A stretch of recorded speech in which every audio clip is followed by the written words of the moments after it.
نحمد صلی علی رسول کریم۔ اولیاء اللہ کے ارشادات میں اور ملفوظات اور واقعات اس لیے سنائے جاتے ہیں، اس سے ایمان میں تازگی پیدا ہوتی ہے اور عمل میں مضبوطی آتی ہے۔ تو شیخ مولانا مرحوم نے فرمایا تھا، ارشاد فرمایا، میرا ایک مخلص نوجوان غلام نبی گاؤں کا رہنے والا تھا۔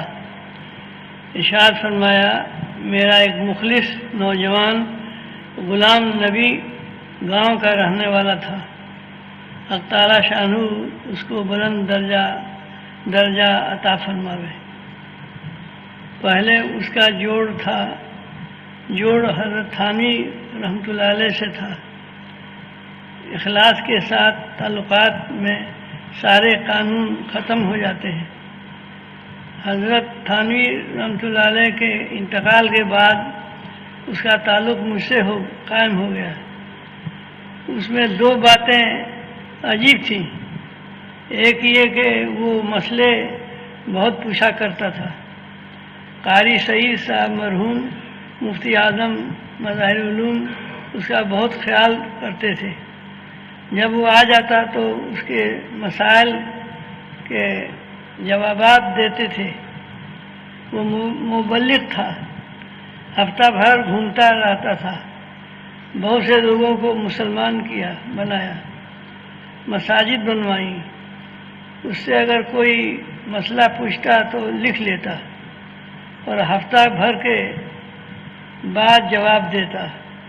وہ کہا کرتا تھا، جتنی بیماریاں ہوتی ہیں وہ سب سالن سے ہوتی ہیں۔ وہ اپنے سفر میں 3-4 روٹیاں اپنے کپڑے میں باندھ لیتا تھا اور انہی کو کھاتا تھا، اور میرے دسترخوان پر بھی وہ صرف روٹی کھاتا تھا۔ دوسری بات یہ تھی کہ وہ بعض دفعہ مجھ پر بھی اعتراض کر دیتا تھا۔ مخلص آدمی جب اعتراض کرتا ہے تو تکلیف نہیں ہوتی۔ وہ کہا کرتا تھا کہ جتنے بزرگ پان کھایا کرتے ہیں وہ پیسے بچا کر دین میں لگاتے تو کتنا فائدہ ہوتا۔ حضرت تھانوی رحمۃ اللہ علیہ، حضرت سہارنپوری رحمۃ اللہ علیہ تو پان نہیں کھاتے تھے۔ پہلے مجمع کم ہوتا تھا، جمعے کی مجلس کچے گھر میں ہوتی تھی۔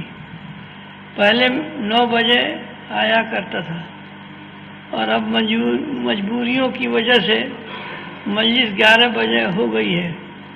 ایک مرتبہ وہ جمعے کی مجلس میں آیا اور کہنے لگا کہ حضرت جی، جتنے لوگ گاؤں سے آتے ہیں وہ سلام کرتے ہیں، اور مولوی جتنے آتے ہیں وہ چپکے سے بیٹھ جاتے ہیں۔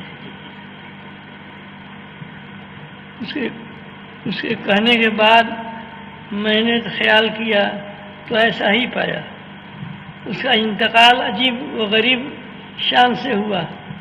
وہ میرے پاس آیا اور کہنے لگا کہ میرا حج کا ارادہ ہے، میرے پاس پیسے روپے کچھ زیادہ تو نہیں ہیں، مگر میں دلی تبلیغ کے لیے جا رہا ہوں۔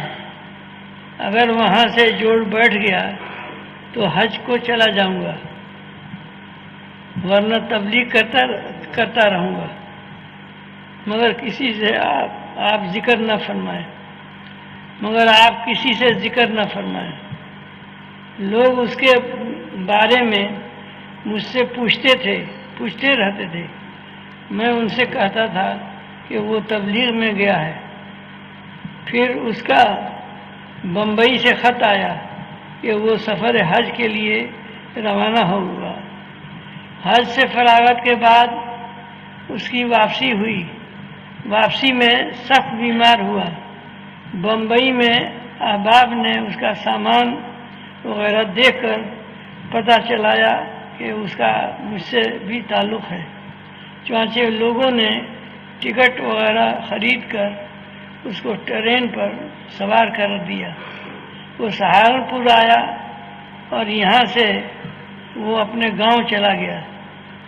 بخار کی حالت میں اس کا ہر چیز کھانے کو جی چاہتا تھا۔ لوگ کہتے تھے کہ پہلے تو کھاتا نہیں تھا، اب کیا ہو گیا؟ میں نے کہا کہ جو اس کے مقدر میں ہے وہ تو کھا کر جائے گا۔ ارشاد فرمایا، ایک بزرگ سے کسی نے پوچھا کہ آپ روزانہ کیا خرچ کرتے ہیں؟ انہوں نے کہا کہ سال بھر میں 3 درہم۔ انہوں نے بتایا کہ 1 درہم کا شیرہ لیتا ہوں اور 1 درہم کا چوڑا اور 1 درہم کا گھی اور اس کے 360 لڈو بنا لیتا ہوں۔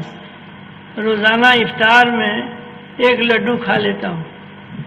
ظاہر بات ہے کہ جن ایام میں روزہ نہ رکھتے ہوں گے ان میں بھی روزانہ 1 لڈو پر قناعت کرتے ہوں گے۔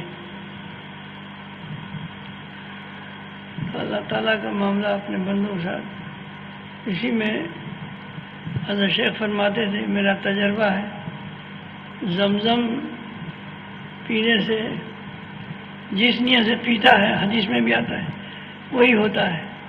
بعض ایک بزرگ 40 دن تک زمزم پی کے رہ گیا، ذوف نہیں ہوا، اور شیخ فرماتے تھے نولا مرکز کہ میرا تجربہ ہے کہ فاقے سے ذوف آتا ہے اور روزے سے ذوف نہیں آتا۔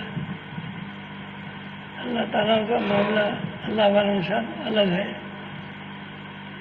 سبحان رب العزت عما یصفون وسلام علی المرسلین والحمد للہ رب العالمین۔ اللهم صل على سيدنا مولانا محمد وسلم۔ اللهم انك عفو تحب العفو۔ یا اللہ، عمر کا حصہ جو غفلت میں چلی گئی وہ چلی گئی، جو باقی ہے ہم سب کو رسول اللہ صلی اللہ علیہ وسلم کی سنت مطابق زندگی گزارنے کی توفیق عطا فرما۔ ہمیں جو لوگ بیمار ہیں یا ان کے متعلقین بیمار ہیں ان کو شفا کاملہ عطا فرما۔ یا اللہ، شہر کے اندر امن و امان عطا فرما۔ جو صاحب اولاد ہیں ان کے نکاحوں میں پریشانی ہو رہی ہے، شادی کے ساتھ سنت مطابق رشتہ عطا فرما۔ جو صاحب اولاد نہیں ہو، اولاد صالح عطا فرما۔ جو لوگ کاروباری لین سے پریشان ہیں ان کے کاروبار میں برکت عطا فرما۔ جو لوگ حج کا خیال رکھتے ہیں غیبی سامان پیدا فرما کر حاضری کی توفیق عطا فرما۔ جو لوگ قرضہ دار ہو گئے ہیں ان کے قرضے کی ادائیگی کے اسباب عطا فرما۔ حدیث میں آتا ہے کہ اللہم اکفنی بحلالک عن حرامک واغننی بفضلک من سواک۔ اگر بہت پہاڑ کا بھی قرضہ ہو اور 70 دفعہ روزانہ پڑھے تو اس کا اللہ تعالیٰ غیب سے قرضے کی ادائیگی کا سامان کر دیں گے۔ لیکن وہ قرضہ جو اللہ کے لیے لیا ہو اور جو رسم و رواج کے لیے لیا ہو اور ضرور لیا ہو تو اس کے وعدہ نہیں ہے۔ یا اللہ، ہمیں بڑوں کا ادب نصیب فرما، چھوٹوں کو شفقت نصیب فرما۔ آج ہمارے مزاجوں سے ماننا نکل رہا ہے، نہ باپ کے مان ہے، نہ ماں کے مان ہے، نہ استاد کے مان ہے، نہ پیر کے مان ہے اپنے نفس کا جو سب سے بڑا دشمن ہے۔ یا اللہ، نفس و شیطان کے مکر و فریب سے ہم سب کی حفاظت فرما۔ ہم سب کو اپنے اپنے وقت پر کامل ایمان پر خاتمہ نصیب فرما۔ ربنا تقبل منا انک انت السمیع العلیم برحمتک یا ارحم الراحمین۔ صلی اللہ علیہ وسلم۔